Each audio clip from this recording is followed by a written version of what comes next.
औज़ुबिल्लाहिमिनश्शैतानिर्रजीम बिस्मिल्लाहिर्रहमानिर्रहीम। हम कर रहे हैं question number 9। A trader keeps his books on single entry system. एक कारोबारी शख्स अपना बिजनेस जो सिंगल एंट्री सिस्टम के तहत बना रहा है। ऑन 1 जनवरी 2005 को उसकी पोजीशन ये दी हुई है। कैश इन हैंड 2750 कैश पड़ा हुआ है 2750। कैश एट बैंक 33,000 रुपये। कैश एट बैंक जो 33,000, स्टॉक 40,000 का मौजूद है। डेटर्स उसके पास 50,000, फर्नीचर 15,000 और क्रेडिटर्स उसके पास 45,000 रुपये हैं। नेक्स्ट दिया हुआ है his position on December 31 2005 as follows. दिसंबर 31 2005 को उसकी पोजीशन ये दी हुई है। Cash at hand 56,000, cash at bank 20,000, debtors 60,000 रुपये, फर्नीचर 20,000 रुपये, क्रेडिटर्स 51,000 रुपये। During the year he had drawn 4,000 for his private expense. साल के दौरान 4,000 अपने ज़ाती इस्तेमाल के लिए मालिक ने निकाला है। ड्राइंग्स हो गई। Certain the profit and loss account for the year. Profit and loss account मालूम करें after writing of A 10% depreciation on furniture. 10% depreciation लेनी है फर्नीचर पर and 5% reserve on debtor for bad debts. और डेटर के ऊपर 5% बैड डेट्स का reserve लेना है। तो सबसे पहले हमें जो है 1 जनवरी को डाटा दिया हुआ है, इसलिए हम इसकी ओपनिंग स्टेटमेंट ऑफ अफेयर्स बनाएंगे 1 जनवरी को। फिर हमें क्लोजिंग डाटा दिया 31 दिसंबर 2005 को दिया। फिर स्टेटमेंट ऑफ अफेयर्स एंड पे बनेगी। इसके बाद हम प्रॉफिट एंड लॉस अकाउंट की स्टेटमेंट बनाएंगे। तो टोटल 3 स्टेटमेंट बनेगी हमारे पास। यहाँ पे फॉर्मेट दिया हुआ है। तो सबसे पहले हम बनाएंगे स्टेटमेंट ऑफ अफेयर्स ओपनिंग 1 जनवरी को। तो देखें, हम सबसे पहले स्टेटमेंट का नाम लिखेंगे। ट्रेडर्स बिजनेसमैन का नाम है। स्टेटमेंट ऑफ अफेयर्स कारोबारी मामलात को चलाने के लिए जो स्टेटमेंट बनाई जाएगी 1 जनवरी को चूँकि बना रहे हैं एज ऑन 1 जनवरी 2005, इसलिए ये हमारे पास ओपनिंग स्टेटमेंट होगी। इसके बाद हमारे पास जो है हेडिंग्स होंगी। एसेट्स हैं, लाइबिलिटीज़ हैं, अमाउंट और फिर लाइबिलिटीज़ है। तो सबसे पहले क्वेश्चन में देखें, लिखा हुआ है कैश इन हैंड 2,750 रुपये। कैश इन हैंड आ गया। एसेट है हमारा। नेक्स्ट लिखा हुआ है कैश एट बैंक एसेट 33,000 रुपये। तो स्टॉक 40,000 रुपये हमारा एसेट है। एसेट साइड पे लिखेंगे स्टॉक। उसके बाद लिखा हुआ है डेटर्स 50,000 रुपये। 50,000 रुपये हमने डेटर्स भी लिख दिया है। एसेट फर्नीचर हमारा एसेट है 15,000 रुपये। तो इसके बाद देख लिया क्रेडिटर्स हमारे पास एक लाइबिलिटी दी है, तो हम क्रेडिटर्स 45,000 रुपये लाइबिलिटी साइड पे लिखेंगे।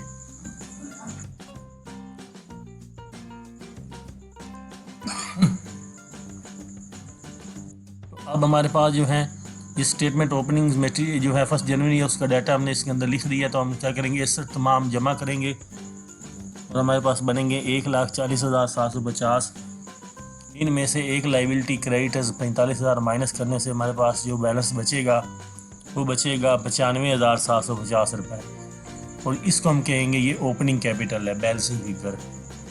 ओपनिंग कैपिटल इसलिए लिखा है क्योंकि ये हमने 1 जनवरी 2005 को हमने इसको कैलकुलेट किया है, इसलिए ये हमारे पास ओपनिंग कैपिटल बच जाएगा। ठीक है। नेक्स्ट हमारे पास जो एडजस्टमेंट दी हुई है ये याद रखना है आपने। ये एंडिंग स्टेटमेंट में हमने इस पर करना होता है।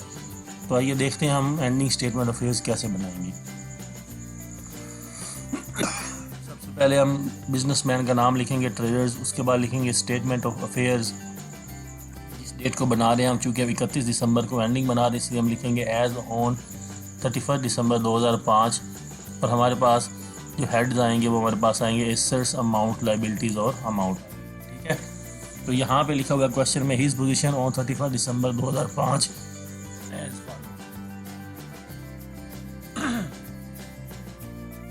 2005 को हमने ये पोजीशन हमारे बिजनेस की दी हुई है। तो लिखा हुआ है सबसे पहले कैश इन हैंड 56,000 रुपये। तो हम लिखेंगे 56,000 रुपये कैश इन हैंड। उसके बाद हमारे पास आगे लिखा हुआ है कैश एट बैंक 20,000 रुपये। तो 20,000 रुपये के हमारे पास जो है वो कैश एट बैंक आ जाएगा। नेक्स्ट लिखा हुआ है डेटर्स 60,000 रुपये। इस 60,000 रुपये पे एक एडजस्टमेंट दी हुई है 5% reserve on debtors for bad debts. Debtors पे 5% हमें रकम नहीं मिली। डेटर्स का मतलब होता है कि किसी से हमने उधार सेल किया, उसकी रकम वसूल होनी है और 5% उस रकम को हमें ना मिलने का खदशा है। तो इसकी हम एडजस्टमेंट करेंगे। तो सबसे पहले लिखेंगे आउटर साइड पे डेटर्स 60,000 रुपये, इसमें से लेस करेंगे न्यू प्रोविजन, क्योंकि सवाल में रकम की शक्ल में परसेंट नहीं दी हुई हमें कोई चीज़, इसलिए लेस कर देंगे न्यू प्रोविजन। तो अब हम कैलकुलेट करेंगे 60,000 रुपये के ऊपर 5% हमारे पास बनेगी ये 3,000 रुपये। तो लेस कर देंगे इसमें से 3,000 रुपये, हमारे पास रकम आ जाएगी 57,000 रुपये। ठीक है, 60,000 रुपये हमारे डेटर्स थे, जिसमें से लेस न्यू प्रोविजन 0 कर दी, इसमें से 3,000 रुपये न्यू बैड डेट्स हमने माइनस किए हैं, तो पीछे रकम बच गई है 57,000 रुपये। ठीक हो गया, ये एडजस्टमेंट थी। इसके बाद हमारे पास जो है आगे लिखा हुआ है फर्नीचर के ऊपर उसने कहा है कि 10% डेप्रिसिएशन कैलकुलेट करनी। यहाँ लिखा हुआ है right of 10% depreciation on furniture.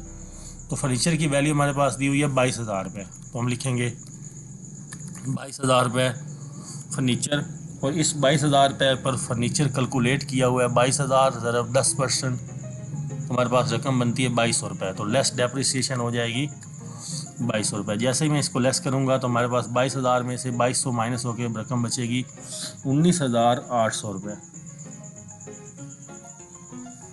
इसके बाद नेक्स्ट हमारे पास लिखा हुआ है क्रेडिटर 51,000 हमारी लाइबिलिटी है। तो लाइबिलिटी साइड पे हम लिखेंगे 51,000 क्रेडिटर्स। तो हमारे पास जो तमाम एडजस्टमेंट्स की जितनी भी एंडिंग स्टेटमेंट की वैल्यूज़ थी हमने उसमें पुट कर दी हैं। अब हम क्या करेंगे, इस साइड को जमा करेंगे तो हमारे पास रकम बचेगी 1,52,800 रुपये। इसमें से हम एक लाइबिलिटी हमारी क्रेडिटर है वो माइनस कर दी जाएगी 51,000 रुपये की। तो पीछे हमारे पास क्लोजिंग कैपिटल जो बचेगा 1,01,800 रुपये बनेंगे। अब हमने दो स्टेटमेंट बनाई हैं, एक स्टेटमेंट ऑफ अफेयर्स बनाई है 1 जनवरी 2005 को, और वो जो हमारे पास है उसमें ओपनिंग कैपिटल की वैल्यू हमें याद रखनी है। वो हमारे पास आई थी ओपनिंग कैपिटल 95,750, और दूसरी हमने स्टेटमेंट ऑफ अफेयर्स बनाई है 31 दिसंबर 2005 को।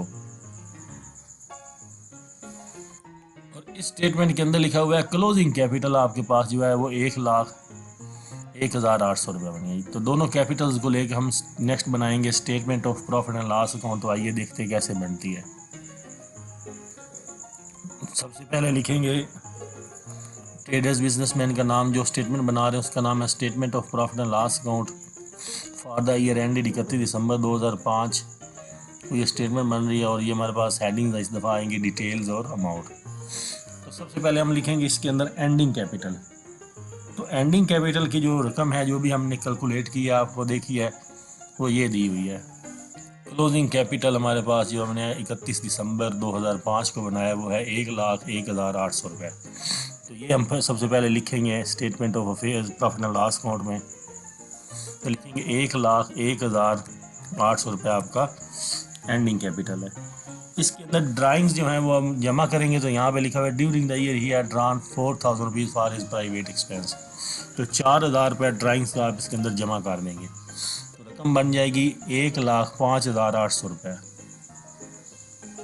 फ्रेश कैपिटल फर्दर कैपिटल हमें सवाल में दिया हुआ नहीं है इसलिए उसको ज़ीरो कंसीडर करेंगे।